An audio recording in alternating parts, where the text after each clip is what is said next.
Hi, I'm Raf from Craft and Hue. Today we'll be reviewing the Polymaker PolyDryer to see if it truly improves print quality. We'll be testing with Bambu Lab's PETG Translucent Filament, which hasn't been stored properly, and check heat distribution with thermal imaging. Will drying make a real difference? Let's find out. Why drying filament is important. Filament absorbs moisture, which can cause stringing and oozing, weak layers, bubbles and rough textures. Some filaments are more sensitive than others. Let's take a look at which ones need drying. On screen you'll see a table. We have filaments like PLA, which sometimes requires drying, especially in humid environments. PETG, TPU and ABS are more prone to moisture, causing print defects. Nylon and polycarbonate must be always dried to avoid weaker prints. So this is a tub of PETG from Bambu Lab. This is the different translucent filament we've got. So it was stored at 4.4 degrees Celsius at 78% humidity. So here we have the Bambu Lab translucent filament. It's been stored in the garage at about 4.4 degrees at 78% humidity. If you look closely, I think we're going to see some bubbles, hopefully. I don't know if you're going to be able to see them on the camera, but there are a few bubbles there. But yeah, we'll try and get a close-up later on a bit. Right, what we have here is a Desicca hole dry printed. This has been printed PLA. As you can see, if we take a good look, it needs recharging, which is something we'll probably do later on today as well. Right, let's just get that sealed back up.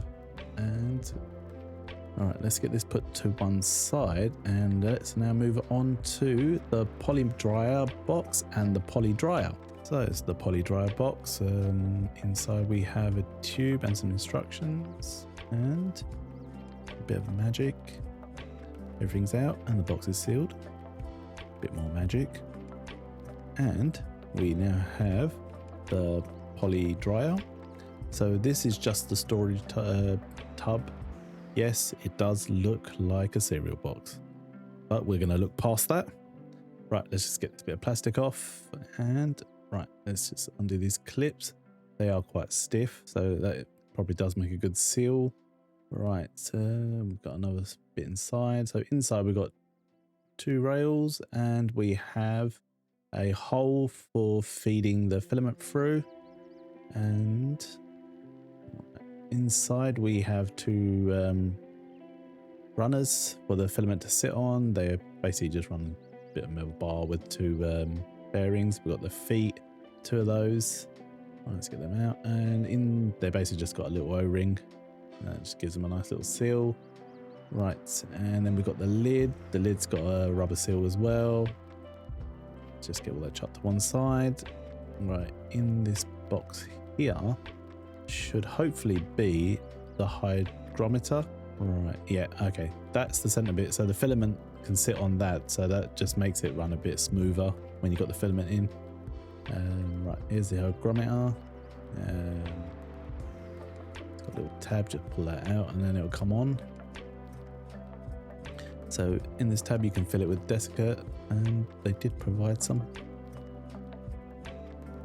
bit of movie magic. We're going to get that cut off.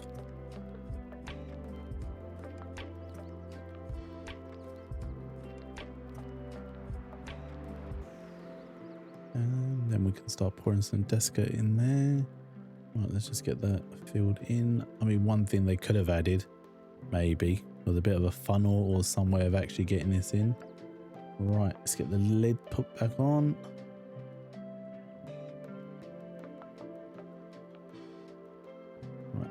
The lid securely on. There we go, and then just push it straight in, and then it'll hold in place. Right, let's get that put to one side. Let's get the feet put back on, and as you can see, I have Desicca beads all over the place. Yes, it is very messy.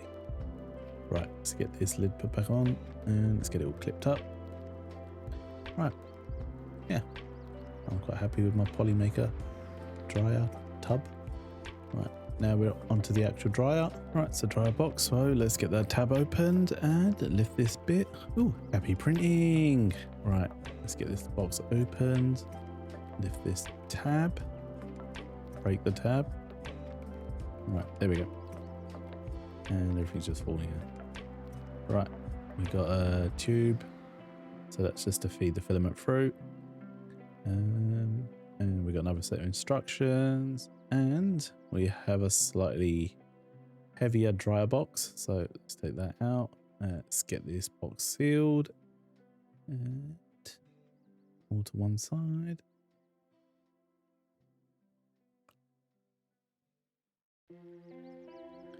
Right, so let's get this opened up. So same as the last one. Might even use a bit of movie magic to cut straight through up to the dryer, because it should all be exactly the same as the last one. Yep, there we go, that's the actual dryer. And we have 1, 2, 3, 4 buttons. You got the up, down, M and plus and pause. They're quite tactile. And then we have some instructions. So you got the power levels, the different filament types and times, on and off switch, and the power. Right, let's get that chucked to one side. Right, we've got the desktop holder, beads, and another tube. And this is our plug. Goes straight into the mains, and we've got a little built-in transformer with multi-swappable plugs. Right, so let's get this plugged in. And nothing. Oh, do you know what would help? I'll switch it on. Right, here we go. I don't know if you can see it on camera, there might be a bit of a glare, but it goes up here in 30-minute increments. There we go. Yeah, 30-minute increments. And you got your M button, which does the level for drying. So there's 3 levels. Okay, so keep pressing it. And we have is the times. Yeah, we've got the times, the levels, and the materials. So as you can see, there's like 3 different levels. Right.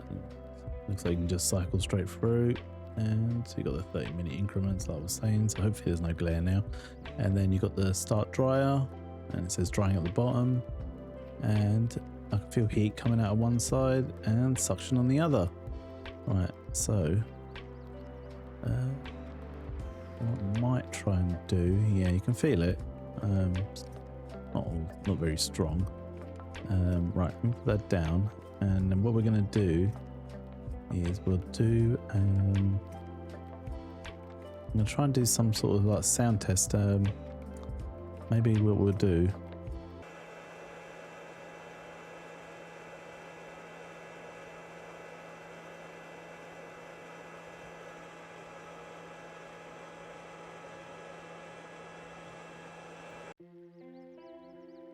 Right, so what that tells us is that on this dryer, once I can turn it off, right, there you go, that the suction's from this side and it just does a quick circulation like that. So that's how it's moving around in the tub. Right, let me get these feet off. No, I lied to you. Let's not get the feet off because I've got another dryer box that's already done. So as they used to say in Blue Peter, here's one I done earlier. Right, gotta get the feet off still. Right, feet are off, chuck it on top, and we can put our translucent filament in. And just see how it sits inside. So look, there we go, the feet are off. And what would be nice is if it was somewhere to actually put the feet, maybe some way of hanging it on the box, because people like me will lose them. Right, so I did just notice something. Right, let's get this in there. Okay, that sits quite well. But because of my desiccant holder, I can't use the center tube. And that won't fit. So I'll have to remove the desiccant holder. But I did just notice something else. That my desiccant holder is made out of PLA. And I'm going to be warming on PETG. So it says PLA should be dried at level 1 and PETG level 2. So I have a sneaky feeling that might cause some issues with it softening. So what I'm going to do is I am going to remove my desk holder. See, I was hoping to get some free drying out of that, but yeah.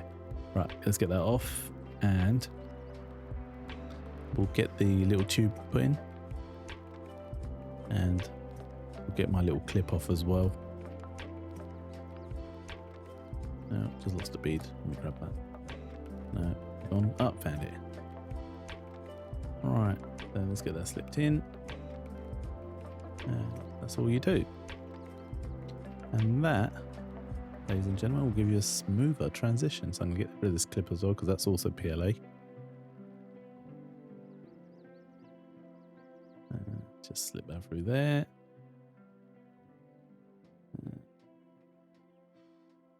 That done like a pro. Right. So let's get the lid clip back on. Right, so that's what the filament will look like once we're done with it. And right, on to loading the filament. Right, we're gonna now remove the dark green, and let's just get that chucked to one side. Right, securely placed, what we like to see. And now we're gonna get the translucent loaded. So what we're going to do here is, once it's loaded, see if I can get better zoom. Maybe you'll be able to see the bubbles here. Yeah, let me get a bit of a zoom. Right, I don't know if you can see there are this, not a lot, but there are a few bubbles in there. Yeah, we're gonna have to find out a way how to actually get those, but yeah, that's the closest I can get. But I don't know if you can actually see them. Right, so what we decided to do was print the sun arc bars. I'll put the time lapse up next, and this is the time lapse of it printing out. So this is without drying. I did do a tower in the back, so the tower is one wall and the sun arc bars is two wall thickness, and so that should just give us a good indication of the actual print. Right, so this is it complete. Right, let's just pop it out and get it off the bed. Right, that's it off the bed, and I mean, there's a few little odds and ends marks on there. If you can see, about halfway down, there's one right here, and there's a bit of filament stuck to the top. There's a bit of stringing as well. I don't know if the camera's catching it. And inside there's a lot of stringing, nothing a bit of a torch can't take off. Right, so this is the original tower, and we'll just do a quick slow check over, and you can see there's a lot of issues with the printing here. So as you can see on that corner on the left hand side, it's quite rough, and the layers just don't look right. And again, there's a lot of stringing on the tower, which we'd expect. I've marked it with a 1, and then this is the vase, and it's that little bit that was just a chunk missing, and bits stringing on the inside and the outside, and there's just blobs stuck all over it. I don't know if you can see it on the sides. There's a bit of a layer problem. Don't know if the camera's picking it out properly or not, but yeah, it's just about there. Yeah, I don't know if the camera's seeing it. To the eye, it looks a bit weird. Right. Yeah, I've just got it before for the red writing, you know, just to separate it so I don't get confused. Right, here's some thermal imaging that I took with my camera, and it was sitting about 29, 35 degrees after about a couple of hours. But one thing I did notice when I moved the dryer a bit, the table I had it on transferred a lot of heat to it. So, and then it went through my little mat onto my actual table, and that's where we were. Right, so we're back in my printing studio, and we've got the filament dryer all hooked up, and it's dried away. And now we're just going to start the print on dry filament, and we'll see how that goes. So what I've done is I've just run it in the dryer, and I've just run it to the back of the X1. I did buy a little splitter from Bambu Labs so I can keep my AMS plugged in still. Right, you're going to see a time lapse popping up in a second or two, and we'll see how that goes. Yeah. Right, so this is the time lapse, and as you can see, we can't see as much stringing as we saw in the last time lapse, so it's already made an improvement. And You can't see those weird little lumpy bits that were on the other one. And so we'll take it from there and see how it goes. So I've marked it with a 2. So this is the tower from the dried filament. And as you can see, it's 100 times better looking tower. The print just looks so much cleaner. There's a lot less stringing and it just doesn't look as rough. And I can actually see through it. That single layer. So yeah, definitely a better print. So this is the Sun Arc vase, and again it looks so much better. There is that weird line there again, but maybe that's to do with the design. I will do some more printing off screen. I've got some TPU I want to try as well, but yeah, definitely a better print than the last one. What I'm going to try and do is maybe I'll do a side by side, like even inside, look, you can't see as much stringing as we had before. My final thoughts. The PolyDryer is a great tool for PETG, TPU, nylon and PC. It's clear that drying can greatly improve print quality. As you can see, I'm showing a side-by-side comparison. Print 1 was before drying and print 2 is the dried result. And yes, I still don't have a turntable, so enjoy this hand-spun comparison. Maybe one day I'll upgrade, but for now we'll make do. Right, so pros and cons. Pros, it was easy to use and put together. Prevents moisture reabsorption with its sealed cereal box. Improved the quality of the PETG that I did. Cons, I did try it on the bowl in the background, so that the bowl was printed PLA. I didn't see a difference, so I would say PLA wise probably not really worth it if that's all you're going to use. Again, money wise, it's an investment. I mean, they are quite expensive. I paid, I think it was £80+ for the actual dryer and the box, and then I think it was 30+ for the box on its own.